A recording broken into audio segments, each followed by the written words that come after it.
이곳은 미국 옐로스톤 국립공원입니다. 세계적인 캠핑 명소죠. 하지만 밤이 되면 캠핑장 입구에는 이런 경고가 붙습니다. 곰 출몰 지역, 음식물 차량 보관 필수, 야간 단독 보행 금지. 로키 산맥의 캠핑장은 어떨까요? 화장실까지 가려면 손전등과 호루라기를 챙겨야 하고 밤에 혼자 움직이는 건 자살 행위로 여겨집니다. 유럽의 유명 캠핑장들도 마찬가지입니다. 밤엔 텐트 밖으로 나가지 말라는 암묵적 룰이 있고 귀중품은 차에 넣어두거나 침낭 속에 숨겨야 하죠. 그런데 한 나라만은 완전히 달랐습니다. 영하의 겨울, 도심 한복판 강변에서 가족들이 텐트를 치고 여성 혼자 캠핑하며 노부부가 차박을 즐기는 나라. 심지어 캠핑장 화장실이 호텔급이고 전기 콘센트에 와이파이까지 터지는 곳. 미국의 유명 캠핑 유튜버조차 이건 캠핑이 아니라 문명이라며 혀를 내둘렀습니다. 과연 이 나라는 어떻게 이런 게 가능한 걸까요? 지금 바로 그 놀라운 현장으로 들어가 보겠습니다. 잠깐만요. 혹시 지금 어디서 듣고 계신가요? 구독과 좋아요 미리 눌러주시면 건강하고 행복한 기운 듬뿍 받으실 거예요. 저는 로라 맥클레인입니다. 미국에서 온 생태학 교수예요. 대학에서 도시 하천 생태를 가르치고 있고 CNN 다큐멘터리 자문도 하고 있습니다. 그리고 제게는 또 다른 일이 있어요. 캠핑 유튜버죠. 구독자가 300만 명 정도 됩니다. 주로 미국 전역의 캠핑장을 돌아다니며 리뷰하고 텐트 치는 법이나 야생 생존 팁을 올리는 채널이에요. 솔직히 말하면 미국에서 캠핑은 늘 긴장됩니다. 곰이 나타날 수도 있고 밤에 화장실 가려면 손전등 필수고 혼자 다니는 건 위험하다는 게 상식이죠. 하지만 저는 자연을 사랑해요. 그래서 계속 나갑니다. 위험을 감수하고서라도요. 1월 초순이었어요. CNN에서 연락이 왔습니다. 서울 한강 겨울 생태 다큐 제작하는데 자문 겸 출연 어떻습니까? 저는 바로 승낙했어요. 한국이요? 관심 있었거든요. 인터넷에서 본 적 있었어요. 한강 겨울 철새 사진들을요. 그런데 솔직히 반신반의였습니다. 도심 한복판에 철새가 있다고요? 겨울에요? 좀 의심스러웠죠. 그리고 개인적으로는 제 유튜브 콘텐츠도 만들고 싶었어요. 한국에서 겨울 캠핑 해보기. 미국 구독자들이 좋아할 것 같았거든요. 인천공항에 도착했습니다. 1월 7일 저녁이었어요. 공항을 나서자 공기가 차갑게 얼굴을 쳤습니다. 겨울이구나. 진짜 추운 겨울이네요. 택시를 탔어요. 호텔로 향했습니다. 기사님이 영어로 말을 걸었어요. 첫 방문이세요? 네. 겨울 한국 좋아하실 거예요. 안전하고 깨끗하거든요. 저는 그냥 미소만 지었어요. 안전하다는 말은 어느 나라나 하니까요. 호텔에 도착해서 짐을 풀고 노트북을 열었습니다. 내일 일정을 확인했어요. 오후 7시 청계천 현장 미팅. 청계천이요. 도심 하천이라고 들었어요. 복원된 곳이라고 하더군요. 저는 약간 회의적이었습니다. 도심 하천 복원은 대부분 실패하거든요. 미국에서는요. 물만 흐르게 만들어 놓고 생태는 죽어 있는 경우가 대부분이죠. 다음 날 저녁이었어요. 촬영팀과 함께 청계천으로 갔습니다. CNN 쪽에서 브래들리 쇼라는 프로듀서가 왔어요. 50대 중반쯤 돼 보이는 남자였는데 첫인상부터 좀 불편했습니다. 로라 교수, 여기서 뭘 찍겠다는 거예요? 그냥 인공수로 아닌가요? 그의 말투에는 비꼼이 묻어 있었어요. 저는 대답하지 않았습니다. 일단 보고 판단하려고요. 청계천 입구에 도착했습니다. 계단이 보였어요. 아래로 내려가는 계단이었죠. 밤이었습니다. 7시 반이었어요. 어두웠습니다. 하지만 조명이 켜져 있었어요. 계단마다 불빛이 있었고 물가 쪽도 은은하게 밝았습니다. 계단을 내려갔어요. 한 계단씩 천천히요. 물소리가 들렸습니다. 맑았어요. 겨울 공기 속에서 물소리가 더 또렷하게 들렸습니다. 계단 끝에 도착했어요. 청계천이었습니다. 저는 멈춰섰어요. 사람들이 걷고 있었어요. 밤 7시 반인데요. 겨울인데요. 도심 하천을 사람들이 산책하고 있었습니다. 브래들리가 비웃듯 말했어요. 봐요, 그냥 산책로잖아요. 생태고 뭐고 없어 보이는데요. 저는 대답하지 않았습니다. 시선을 물가로 옮겼어요. 조명 아래 물이 흐르고 있었습니다. 얼지 않았어요. 겨울인데 물이 얼지 않았습니다. 그때 뭔가 움직였어요. 큰 새였습니다. 물가에 서 있었어요. 긴 다리로 미동도 없이 서 있었죠. 외가리였어요. 저는 숨을 멈췄습니다. 도심 한복판에요. 밤 7시 반에요. 사람들이 지나다니는데요. 외가리가 서 있었습니다. 물속을 들여다보니 작은 물고기 떼가 반짝이는 게 보였어요. 저거 진짜예요? 제가 물었습니다. 한국인 스태프가 대답했어요. 네, 진짜예요. 여기 매일 와요. 브래들리가 코웃음을 쳤습니다. 펌프로 물 돌리는 거 아닌가요? 자연이라고 하기엔. 그 순간이었어요. 출근길로 보이는 시민 한 명이 외가리 근처를 지나가다가 속도를 늦췄습니다. 발소리를 죽였어요. 새를 놀라게 하지 않으려는 듯 했죠. 다른 사람도 마찬가지였습니다. 외가리 근처를 지날 때는 모두가 조용히 걸었어요. 사진을 찍으려고 들이대는 사람도 없었고, 소리를 지르는 사람도 없었습니다. 저는 그 장면을 오래 봤어요. 미국이었다면 불가능한 장면이었습니다. 도심에 야생새가 있으면 사람들이 몰려들어서 사진 찍고 먹이 주려고 하고 결국 새가 도망가거든요. 그런데 여기는 달랐어요. 사람들이 새를 피해서 조용히 걸었습니다. 도심인데 너무 조용해요. 제가 중얼거렸습니다. 한국인 스태프가 웃으며 말했어요. 여기 사람들 새 보호하는 거 익숙해요. 20년 넘었거든요. 20년이요? 그럼 이게 일회성이 아니라는 거잖아요. 지속되고 있다는 거잖아요. 저는 카메라를 꺼냈습니다. 촬영을 시작했어요. 외가리를 찍고 물고기를 찍고 조용히 걷는 사람들을 찍었습니다. 브래들리가 옆에서 투덜댔어요. 이거 나중에 편집하면서 배경음 넣어야겠네요. 너무 조용해서 지루할 것 같은데요. 저는 그의 말을 무시했습니다. 조용한 게 바로 포인트인데요. 밤에 도심 하천이 이렇게 평화롭다는 게 얼마나 대단한 건지 그는 모르는 것 같았어요. 앞으로 걸었습니다.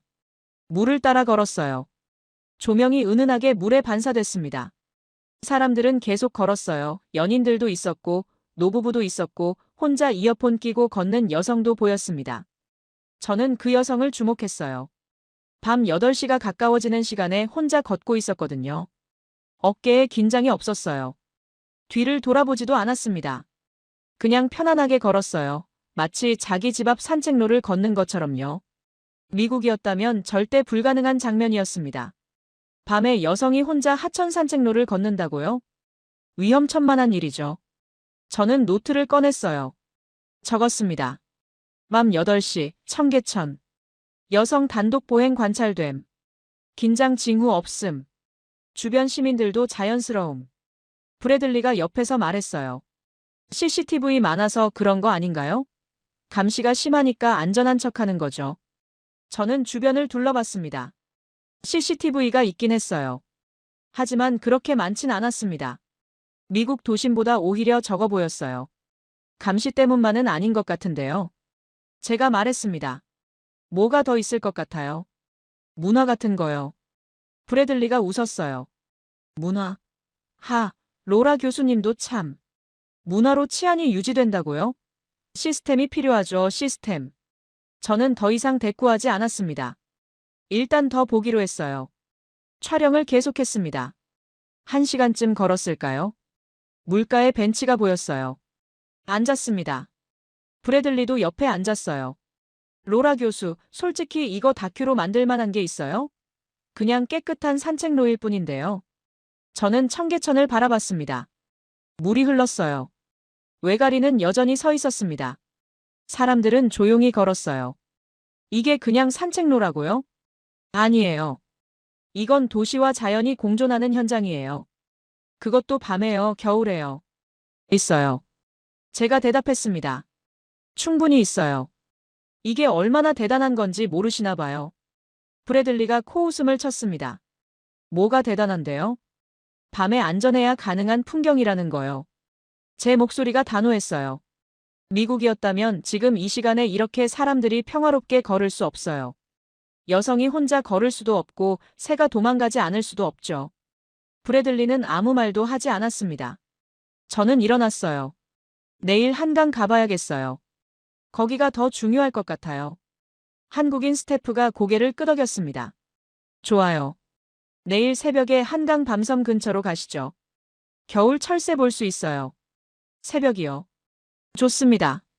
저는 원래 새벽형 인간이에요. 캠핑할 때도 항상 해 뜨기 전에 일어나서 자연을 관찰하거든요.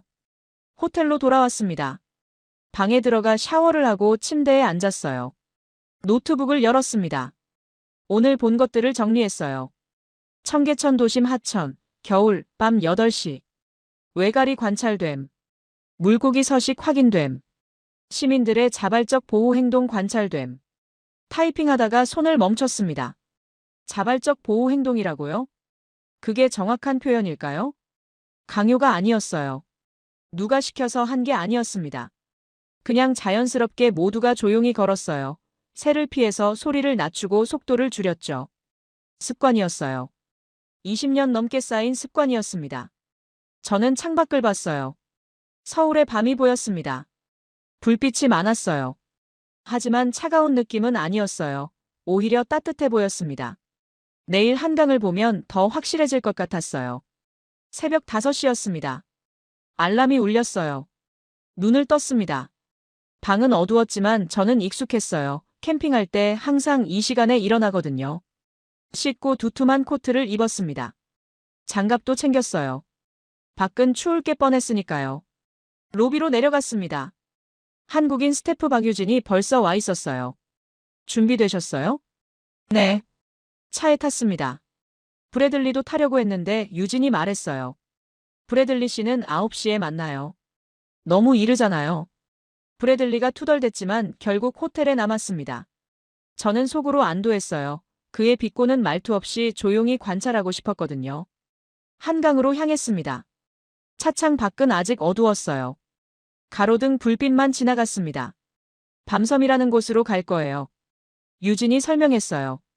거기가 겨울 철새 관찰 포인트예요. 시민들도 많이 와요. 시민들이요?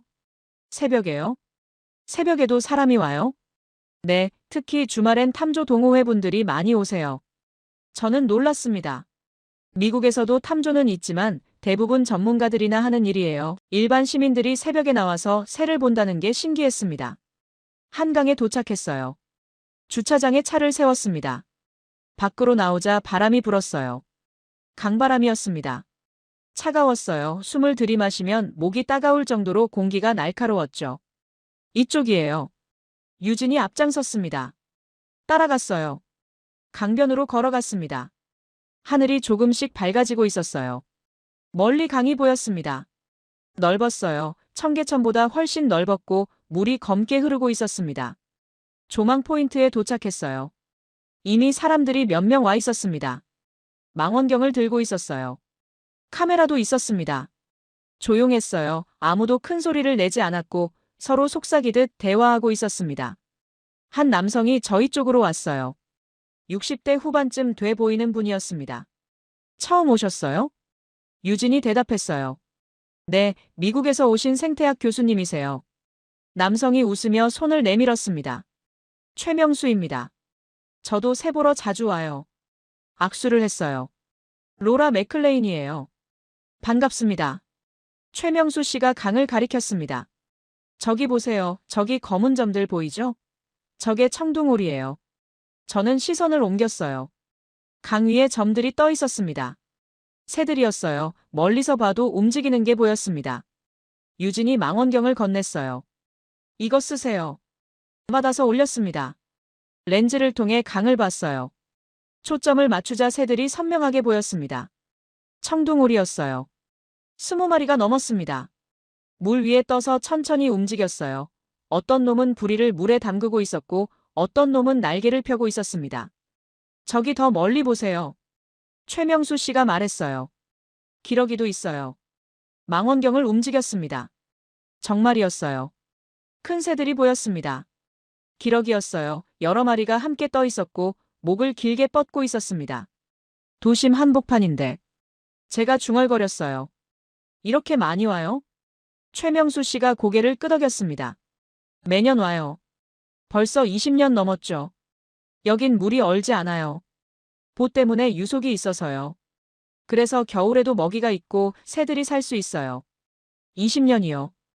또 그 숫자였습니다. 일회성이 아니라 지속되고 있다는 증거였어요. 여기 밤에도 새가 도망 안 가요. 최명수 씨가 조용히 말했습니다.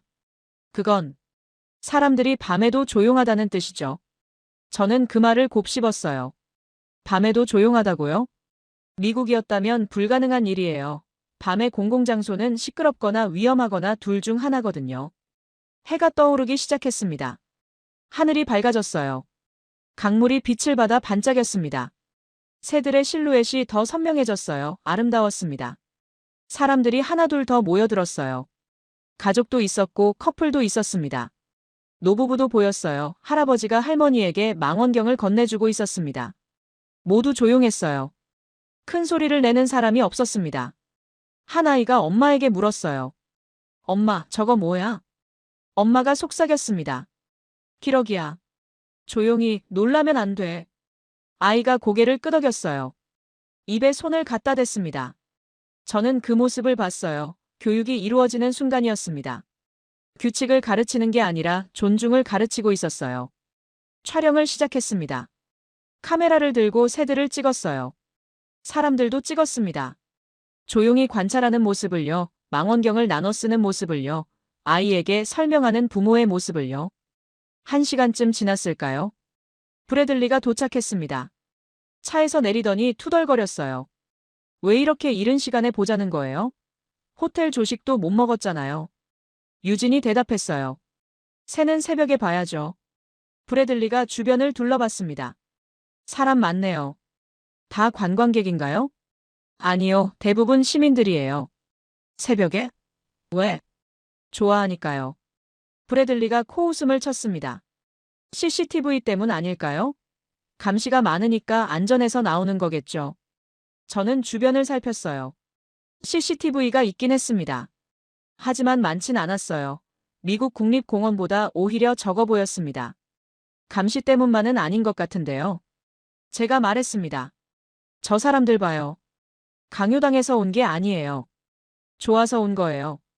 브래들리가 비웃었어요. 좋아서라니, 로라 교수님.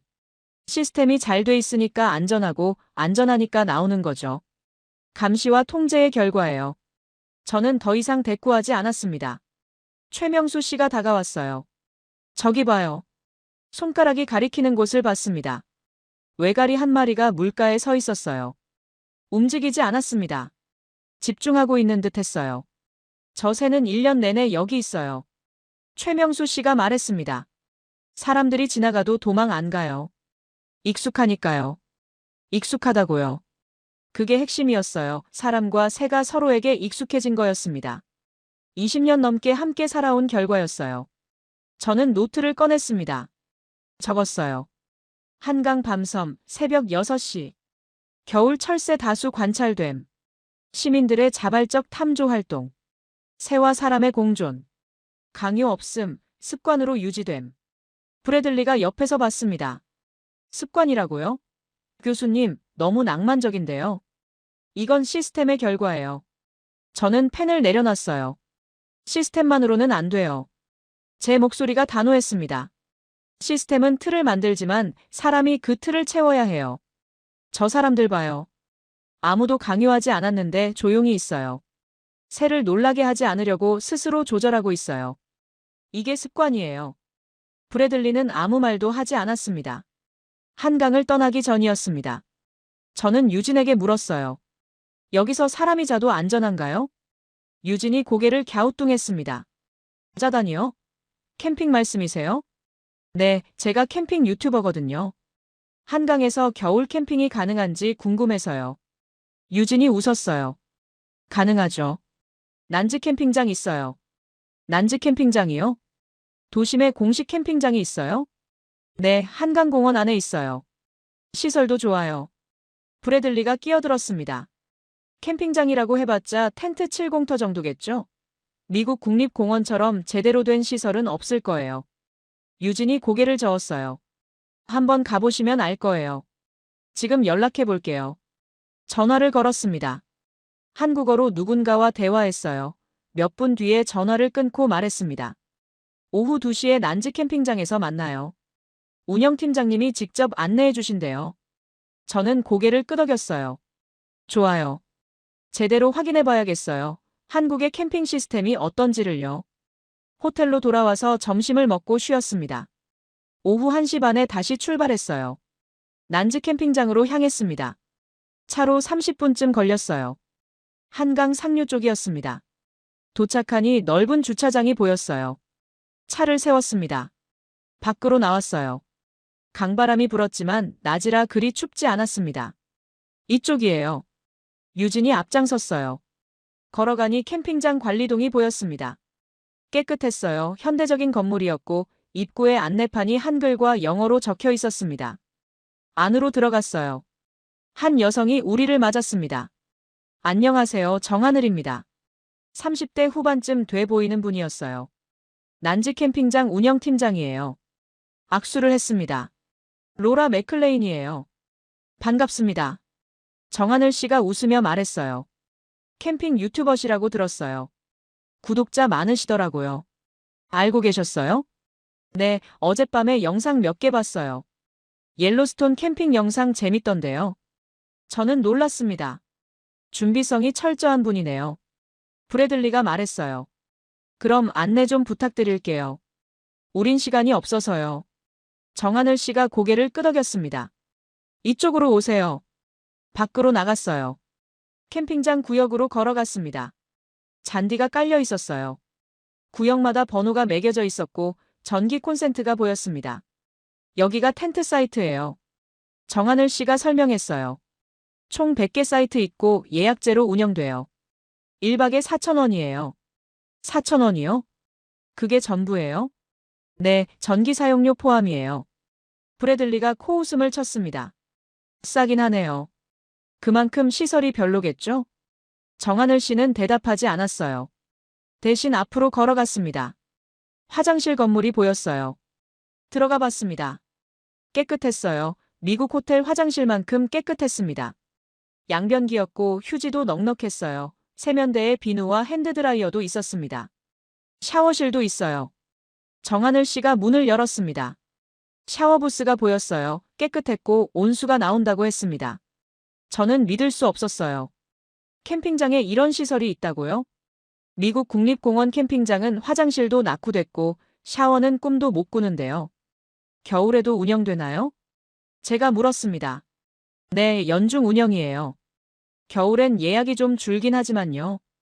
브래들리가 의심스러운 눈으로 말했어요. 겨울에 누가 밖에서 자요? 위험하잖아요. 정하늘 씨가 고개를 저었습니다. 위험하지 않아요. 전기장판 쓰고 난방 텐트 치면 괜찮아요. 그리고 말을 멈추고 주변을 가리켰어요. 여기 안전해요. 야간 조명 다 켜지고 관리 인력 24시간 상주해요. 저는 주변을 둘러봤습니다. 조명 기둥이 보였어요. CCTV도 있었습니다. 하지만 눈에 띄게 많진 않았어요. 필요한 곳에만 있었습니다. 밤에 혼자 다녀도 안전한가요? 네, 여성 혼자 오시는 분들도 많아요. 브래들리가 비웃었습니다. 그건 좀 과장 아닌가요? 밤에 여성이 혼자 캠핑을? 정하늘 씨가 브래들리를 봤어요. 표정이 단호했습니다. 과장 아니에요. 통계 보여드릴까요? 작년에 여성 솔로 캠퍼 비율이 30%였어요. 저는 놀라서 입을 벌렸습니다. 30%요? 미국에서는 상상도 못할 숫자예요. 어떻게 그게 가능해요? 정하늘 씨가 웃었어요. 안전하니까요. 그리고 규칙을 다들 지키니까요. 규칙이요? 네, 소음 금지, 쓰레기 분리수거, 음주 과다 금지요. 어기면 퇴장이에요. 브래들리가 또 끼어들었습니다. 규칙이 있어도 안 지키는 사람 많잖아요. 정하늘 씨가 고개를 저었어요. 여기선 대부분 지켜요. 안 지키면 다른 캠퍼들이 신고해요. 저는 고개를 끄덕였습니다. 이해가 됐어요. 시스템과 시민의식이 함께 작동하는 거였습니다. 오늘 밤 여기서 잡아도 될까요? 제가 물었습니다. 정하늘 씨가 잠시 생각했어요. 예약이 꽉 찼는데. 잠깐만요. 전화를 걸었습니다. 한국어로 누군가와 얘기했어요. 네, 한 사이트 비었어요. 오늘 밤 가능해요. 저는 미소를 지었습니다. 감사합니다. 꼭 해보고 싶어요. 브래들리가 황당하다는 표정으로 말했어요. 교수님, 진짜 여기서 자시려고요? 영하인데요? 괜찮아요. 저 캠핑 전문가예요. 유진이 웃으며 말했어요. 저도 같이 잘게요. 카메라 돌려야죠. 정하늘 씨가 말했습니다. 그럼 저녁 7시에 다시 오세요. 사이트 안내해 드릴게요. 저는 고개를 끄덕였어요. 설렜습니다. 한강에서 겨울 캠핑이라니요. 제 구독자들이 좋아할 거예요. 저녁 7시였습니다. 난지 캠핑장으로 다시 왔어요. 이번엔 제 캠핑 장비를 다 가져왔습니다. 텐트, 침낭, 매트, 랜턴, 그리고 카메라 장비들이요. 정하늘 씨가 우리를 기다리고 있었어요. 이쪽이에요. 사이트 37번 배정됐어요. 따라갔습니다. 사이트는 강이 보이는 곳이었어요. 좋은 자리였습니다. 여기서 한강이 보여요. 정하늘 씨가 말했습니다. 밤에 야경 예뻐요. 저는 가방을 내려놓았어요. 텐트를 꺼냈습니다. 유진이 카메라를 켰어요. 자, 로라 교수님. 한국에서 첫 캠핑 시작해볼까요? 저는 웃으며 고개를 끄덕였습니다. 텐트를 펼쳤어요. 폴대를 꺼내서 조립했습니다. 이건 제가 수백 번도 더 해본 일이에요. 손이 자동으로 움직였습니다. 10분 만에 텐트가 섰어요. 빠르시네요. 정하늘 씨가 감탄했습니다. 전문가세요. 캠핑 유튜버니까요. 저는 웃으며 대답했어요. 전기 콘센트를 확인했습니다. 정말 있었어요. 사이트마다 220V 콘센트가 설치돼 있었습니다. 이거 진짜 쓸 수 있어요? 네, 전기장판이나 난방기 쓰시면 돼요. 미국 캠핑장에서는 상상도 못할 일이에요. 전기라니요? 캠핑장에 전기가 있다니요? 브래들리가 비웃었습니다. 이건 캠핑이 아니라 글램핑 아닌가요? 전기까지 쓰면서 무슨 캠핑이에요? 저는 대꾸하지 않았어요. 대신 주변을 둘러봤습니다. 다른 사이트에도 텐트들이 쳐져 있었어요. 가족 단위가 많았습니다. 아이들이 뛰어놀고 있었어요. 부모들은 바비큐 준비를 하고 있었습니다. 한 사이트에는 여성 혼자 있었어요. 텐트 앞에 앉아서 책을 읽고 있었습니다. 편안해 보였어요. 두려워하는 기색이 전혀 없었습니다. 저 여성분 혼자 오신 거예요? 제가 물었습니다. 정하늘 씨가 고개를 끄덕였어요. 네, 솔로 캠퍼세요. 자주 오시는 분이에요. 밤에 무섭지 않나요?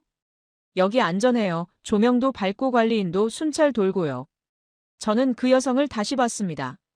정말 평화로워 보였어요. 미국이었다면 절대 볼 수 없는 장면이었습니다.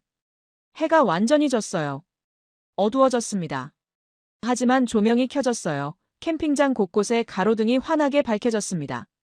너무 밝지도 않았어요. 은은하게 밝아서 별도 볼 수 있었습니다.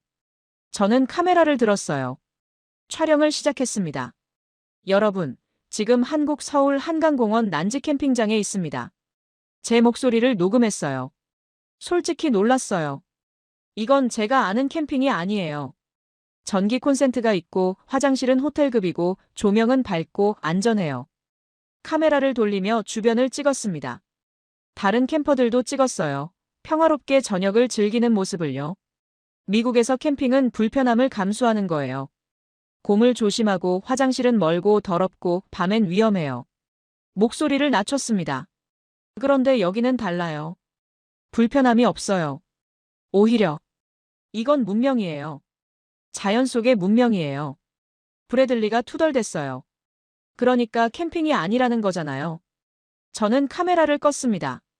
브래들리, 당신은 캠핑을 고생이라고 생각하나 봐요. 당연하죠. 캠핑은 원래 힘든 거예요. 아니에요. 캠핑은 자연을 즐기는 거예요. 고생하려고 가는 게 아니에요. 제 목소리가 단호했습니다. 한국은 그걸 이해한 거예요. 자연을 즐기되 안전하게 즐길 수 있도록 시스템을 만든 거죠. 브래들리는 아무 말도 하지 않았어요. 저는 텐트 안으로 들어갔습니다. 침낭을 펼쳤어요. 매트도 깔았습니다. 전기장판을 연결했어요. 따뜻해졌습니다. 이건 정말 놀라운 일이에요. 캠핑장에서 따뜻하게 잘 수 있다니요. 밖으로 나왔습니다.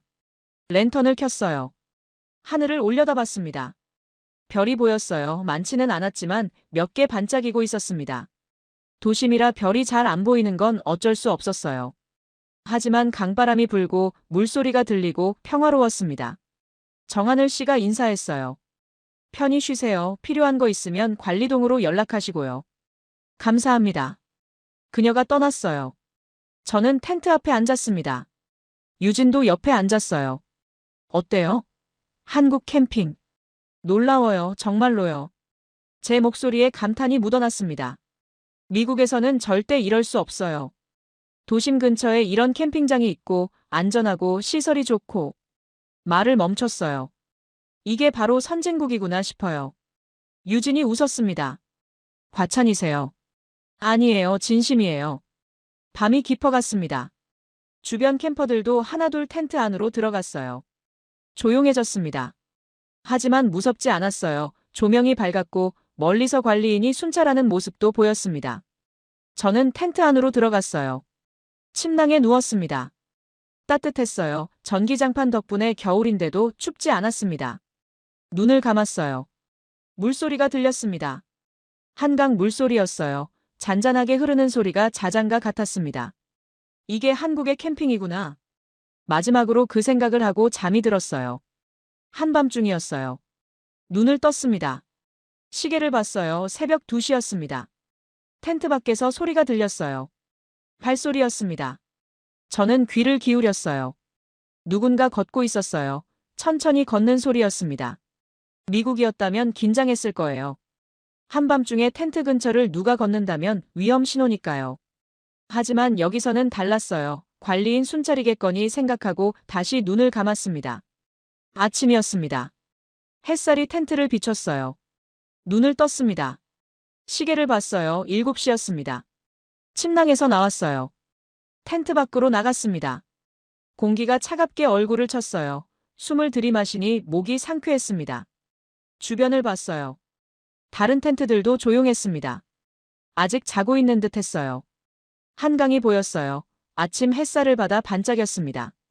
아름다웠어요. 유진이 텐트에서 나왔습니다. 잘 주무셨어요? 네, 놀랍게도요. 제가 웃으며 대답했어요.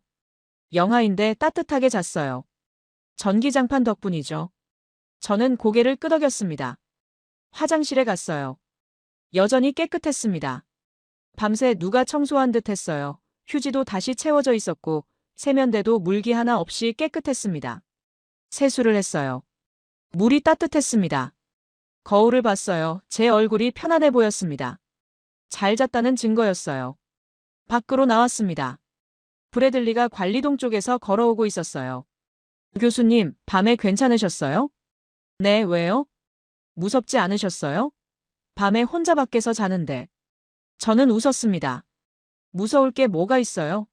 안전한데. 그래도. 브래들리가 말을 흐렸어요. 이상하네요. 아무 일도 안 일어났네요. 당연하죠. 여기 안전하니까요. 저는 단호하게 말했습니다. 미국에서는 밤에 뭔가 일어날까봐 긴장하면서 자잖아요. 곰이 올까, 누가 올까, 도둑이 들까. 목소리를 낮췄어요. 그런데 여기는 그런 게 없어요. 아무 일도 안 일어나요. 그게 한국의 밤이에요. 브래들리는 아무 말도 하지 않았습니다. 사이트로 돌아왔어요. 텐트를 정리하기 시작했습니다. 침낭을 말았어요. 매트도 접었습니다. 텐트를 걷었어요. 폴대를 분리하고 천을 접었습니다. 20분 만에 다 정리했어요.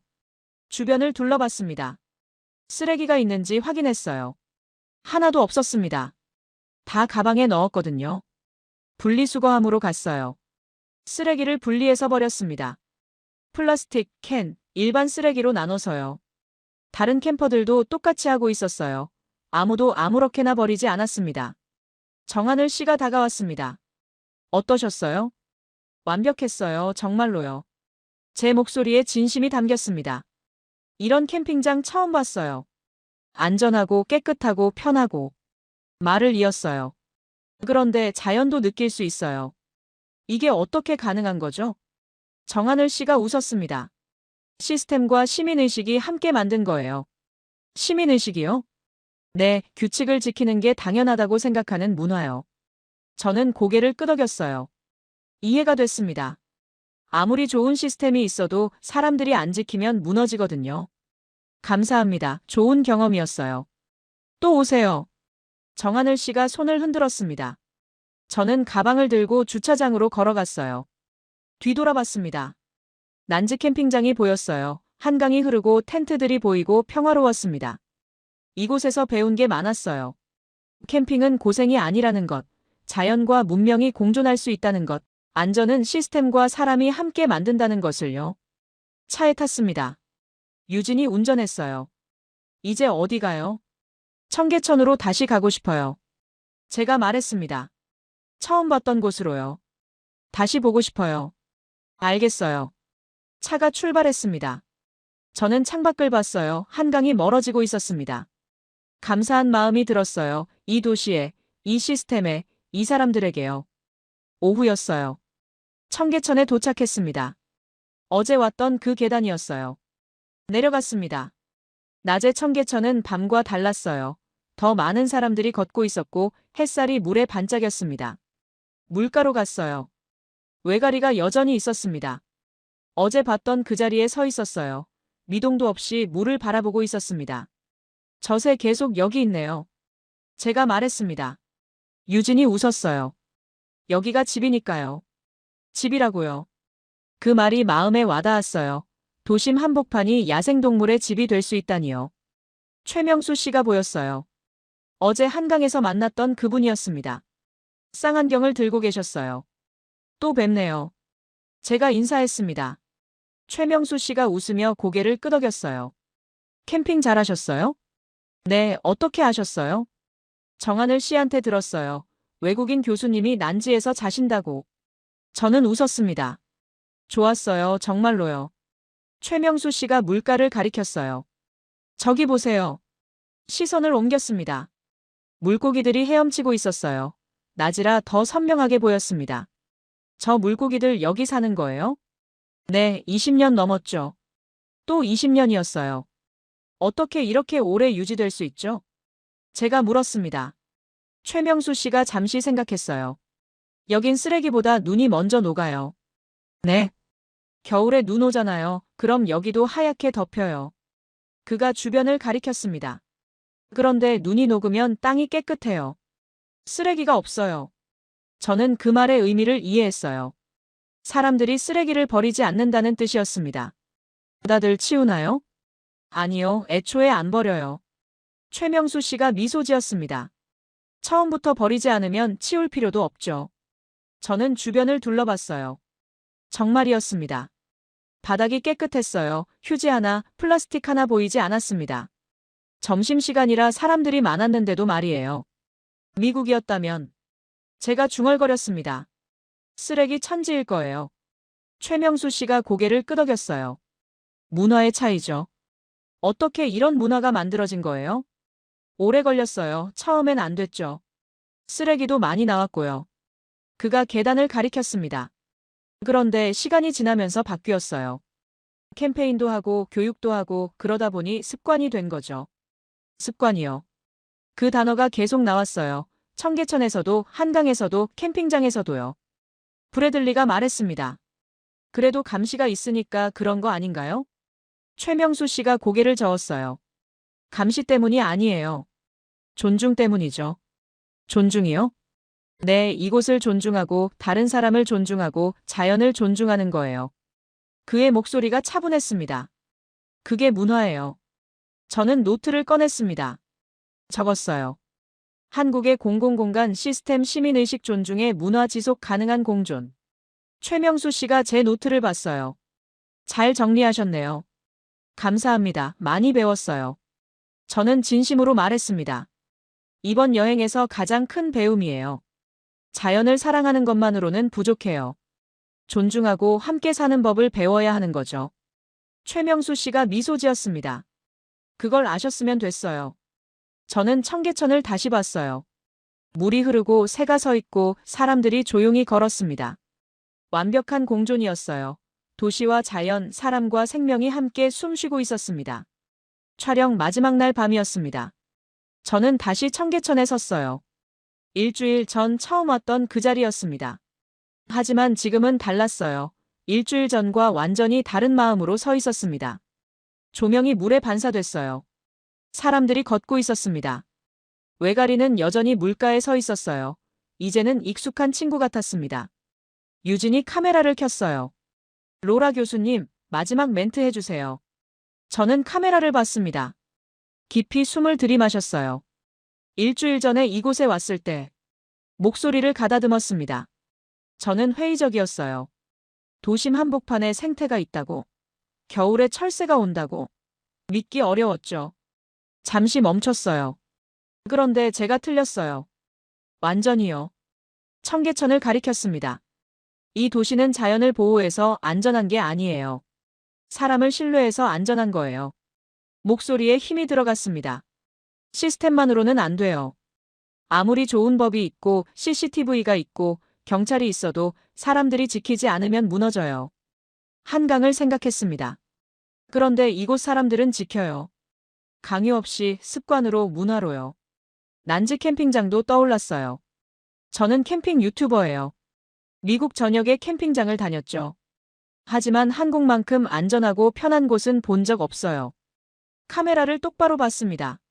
미국에서 캠핑은 고생이에요. 위험을 감수해야 해요. 하지만 여기선 달라요. 자연을 즐기되 안전하게 즐길 수 있어요. 목소리를 낮췄습니다. 이게 선진국이에요. 자연과 사람이 공존하는 나라요. 유진이 카메라를 끄려다 멈췄어요. 브래들리가 다가왔습니다. 교수님. 그의 목소리가 조용했어요. 제가 틀렸어요. 저는 놀라서 그를 봤습니다. 뭐라고요? 제가 틀렸어요. 이곳에 대해 편견이 있었어요. 그가 청계천을 봤습니다. 감시와 통제 때문이라고 생각했는데 아니었네요. 문화였어요. 사람들의 습관이었어요. 저는 아무 말도 하지 않았습니다. 브래들리가 계속 말했어요. 미국으로 돌아가면 보고서에 제대로 쓸게요. 이곳의 진실을요. 저는 고개를 끄덕였습니다. 감사합니다. 브래들리가 떠났어요. 저는 혼자 청계천 앞에 섰습니다. 물소리가 들렸어요. 차갑고 맑은 소리였습니다. 도심은 바빴지만 개천은 차분했어요. 그 대비가 아름다웠습니다. 유진이 옆에 섰어요. 많이 배우셨죠? 네, 인생이 바뀔 만큼요. 제가 웃으며 대답했습니다. 앞으로 캠핑을 다르게 볼 것 같아요. 고생이 아니라 자연과 함께 사는 법으로요. 유진이 고개를 끄덕였어요. 그거면 됐어요. 저는 마지막으로 청계천을 봤습니다. 외가리가 날아올랐어요. 날개를 펴고 천천히 하늘로 올라갔습니다. 아름다웠어요. 도심 한복판에서 야생이 자유롭게 날아오르는 모습이요. 뉴욕으로 돌아왔습니다. JFK 공항에 내렸어요. 익숙한 공기였지만 이상하게 불편했습니다. 긴장감이 느껴졌어요. 서울과 달랐습니다. 집으로 돌아왔어요. 짐을 풀고 샤워를 했습니다. 노트북을 열었어요. CNN 보고서를 써야 했습니다. 커서가 깜빡였어요. 저는 타이핑을 시작했습니다. 서울 한강 겨울 생태 및 공공안전 시스템 보고서. 제목을 쓰고 본문으로 들어갔어요. 서울은 자연을 멀리 두지 않았다. 첫 문장이었습니다. 대신 가까이 두되 조심스럽게 대했다. 손이 빨라졌어요. 청계천은 도심 한복판에 있지만 생태계가 살아있다. 외가리, 물고기, 겨울 철새들이 20년 넘게 이곳을 집으로 삼고 있다. 계속 썼습니다. 한강은 도시의 중심을 흐르지만 시민들의 안전한 휴식처다. 밤에도 사람들이 걷고 캠핑하고 자전거를 탄다. 난지 캠핑장을 떠올렸어요. 난지 캠핑장은 캠핑의 개념을 바꿨다. 고생이 아니라 안전한 자연 체험이다. 전기, 온수, 깨끗한 화장실, 24시간 관리. 하지만 자연도 느낄 수 있다. 1시간을 썼어요. 관찰한 모든 것을 적었습니다. 시민들의 자발적 질서를, 쓰레기 하나 없는 깨끗함을, 밤의 평온함을, 새와 사람의 공존을요. 마지막 문단에 도달했어요. 결론, 서울의 성공은 시스템만이 아니다. 손을 멈췄습니다. 시민을 신뢰했고 시민이 그 신뢰에 응답했다. 20년 이상 지속된 이 관계가 오늘의 안전과 생태를 만들었다. 마지막 문장을 썼어요. 캠핑이 위험하지 않은 나라. 그건 자연이 아니라 사람이 선진국이라는 증거다. 저장했습니다. 파일을 닫았어요. 창밖을 봤습니다. 뉴욕의 밤이었어요. 불빛이 많았지만 차갑게 느껴졌습니다. 서울이 그리웠어요. 다음 날이었습니다. CNN 본사에서 회의가 있었어요. 보고서를 제출했습니다. 프로듀서들이 읽었어요. 침묵이 흘렀습니다. 로라. 한 프로듀서가 고개를 들었어요. 이거 진짜예요? 네, 제가 직접 봤어요. 일주일 동안요. 믿기 어려운데요. 저도 처음엔 그랬어요. 하지만 사실이에요. 다른 프로듀서가 말했습니다. 다큐 만들죠. 이건 큰 이슈예요. 저는 고개를 끄덕였어요. 영상도 다 찍었어요. 청계천, 한강, 난지 캠핑장 전부요. 좋아요. 2월 안에 방영합시다. 회의가 끝났습니다. 저는 사무실로 돌아왔어요. 제 유튜브 채널을 열었습니다. 한국에서 찍은 영상들을 업로드하기 시작했어요. 첫 번째 영상 제목은 이렇게 지었습니다. 미국 캠퍼가 충격받은 한국 캠핑장의 비밀. 업로드했어요. 두 번째 영상은요. 도심 한복판에 야생동물이 사는 나라. 세 번째는요. 영하에서 텐트 쳤는데 따뜻했던 이유. 영상들이 올라갔습니다. 반응이 빠르게 왔어요. 댓글이 달리기 시작했습니다. 진짜예요? 캠핑장에 전기가 있어요? 저도 가보고 싶어요. 한국 안전하다는 소문 들었는데 진짜였네요. 조회수가 올라갔어요. 빠르게 올라갔습니다. 일주일 만에 각 영상이 100만 뷰를 넘었어요. 구독자들이 열광했습니다. 로라, 한국 다시 가세요. 겨울 캠핑 시리즈 더 만들어주세요. 저는 웃었어요. 다시 가고 싶었습니다. 정말로요. 한 달 뒤였습니다. CNN 다큐가 방영됐어요. 한강 도시와 자연이 공존하는 법. 시청률이 높았습니다.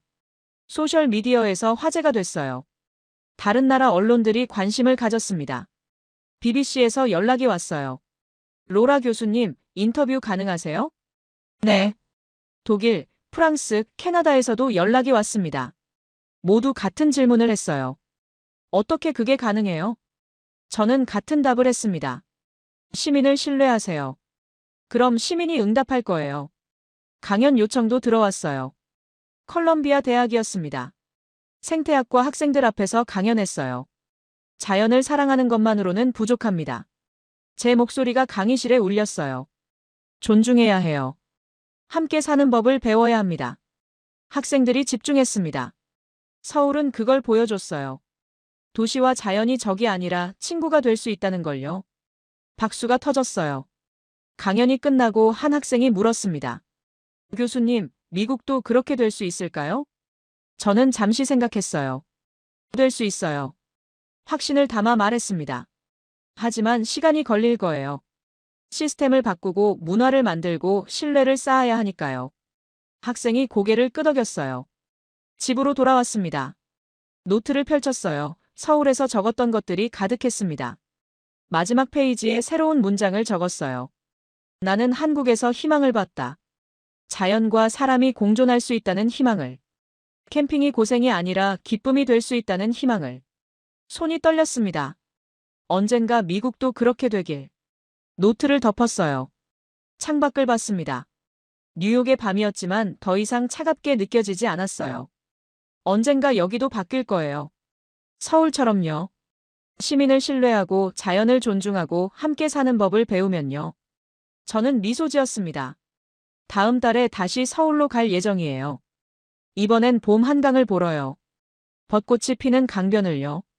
기대됩니다.